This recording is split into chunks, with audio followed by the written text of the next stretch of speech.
Hello, church family.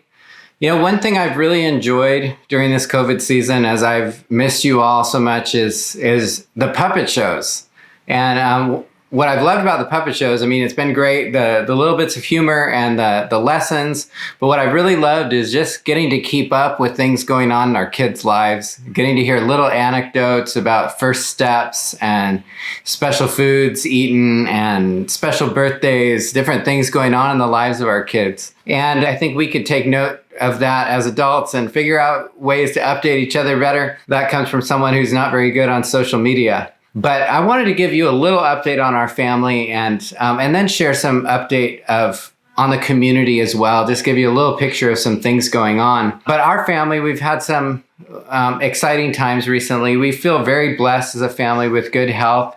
But Tori has been excited because she's gotten to go back to a little bit of normalcy in that her soccer practices with her team have restarted again. So 3 days a week, actually, she's going to soccer practice.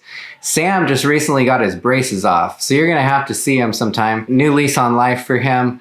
Caleb just got a vinyl sword. So you might want to keep your distance from Caleb, but he's got like an official size and weight sword. This is like a dream for him for practicing sword fighting.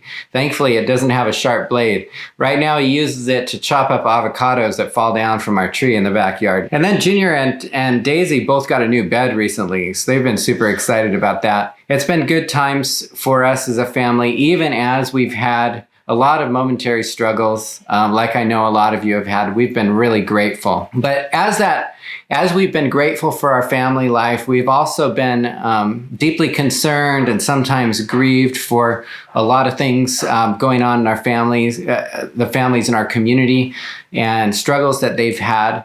Many of you know that for most of this period of the stay-at-home and COVID period, we have supported as a church about 100 families in the neighborhood that have had special need and financial areas and a lot of struggles. And we've been able to, as a church, provide them for most of this period with $50 grocery gift cards every week and some other assistance as we've been able to, and food and clothes and other things like that. And more recently, it's been harder to do that. We've gone to bi-weekly. We haven't had as much funds. And this last bi-weekly time, we didn't have the money to give to them, and we had to tell them we didn't have any. And we've really been praying about what this means and what God would have us do.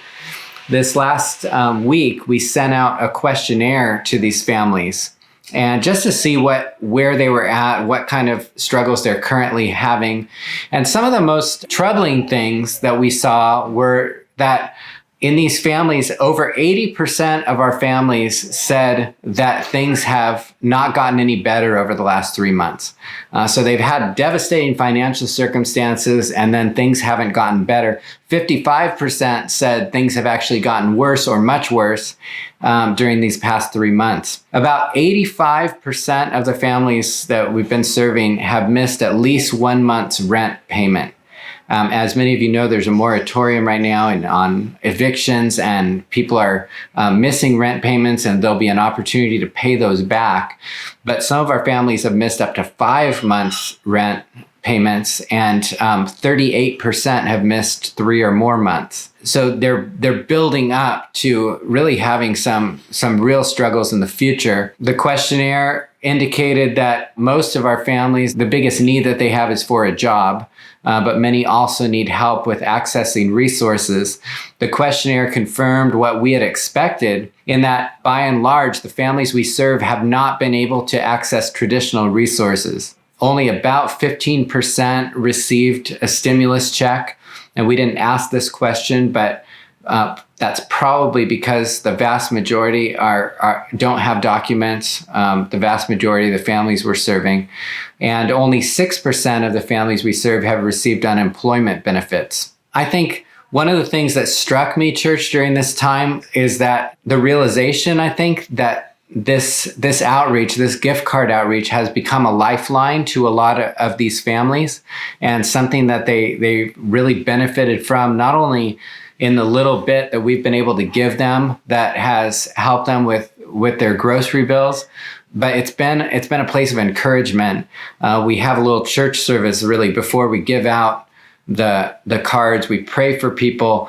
They share prayer requests by text, and we've kept in the loop. Many of them have plugged in to Dorcas's prayer times at night, and it's become a real lifeline in a lot of different ways. We've also seen community form among the people that come to access the cards. And one of the families, or one of the older ladies who's retired, recently brought this by, a little hand knit kitchen warmer that she knit, and she said, I'm kind of embarrassed to give this to you. I don't have much I can give, but I just wanted to express how thankful I've been for what you all have done for us. And she brought this little knit hot pad to us. But it's all of that has made us realize that there is a significant need right now, and the people have found a lot of encouragement in what we've been able to do. So, church, this is where you all come in. As we've been praying about this, there's 3 ways I want you to consider just continuing to be a part of this outreach to these 100 families. One is that we would like to ask for your prayers.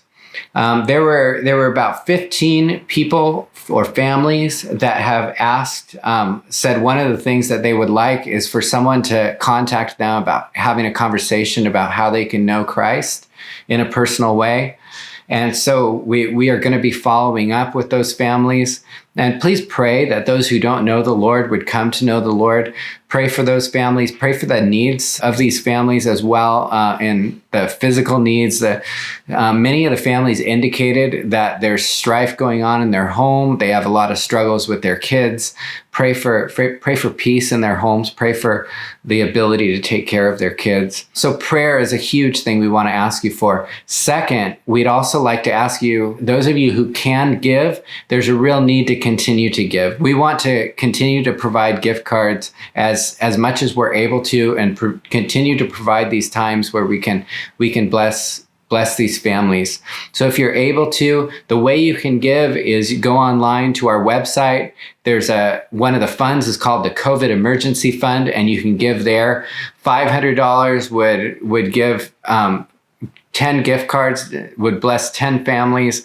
$5,000 would really enable us to do another week of outreach to these families. So just consider how you might be able to give in that. And the last way is we're hoping to, we're going to need a lot of people power to do this. But if you think you would be able to help people access resources, we would like to have different times where people could come. And one of the real needs people express is that we need help figuring out how to access some of the resources that are there, like CalFresh, like some of the rental assistance that's been offered at different times. So we would love, if you are able, if you think you would be able to help in that way, please contact us and let us know. We could really use some people power for that. So those 3 things, church, we would love to ask for your help with. And God has called us in Jeremiah chapter 29. He's called us to seek the peace and prosperity of the place where we live, of this community. And that word for peace, shalom, is wholeness. We're to seek the wholeness of the families that we live among. And it says that in their prosperity, we will prosper. And so, church, we want to do whatever we can to let the Lord use us as a church to bring wholeness in this community and among these families. And we just want to ask that you would partner with us in prayer, partner in giving, partner in serving. And I know that the Lord's going to bless that. Thank you, church family. We are praying for you, and God bless you all.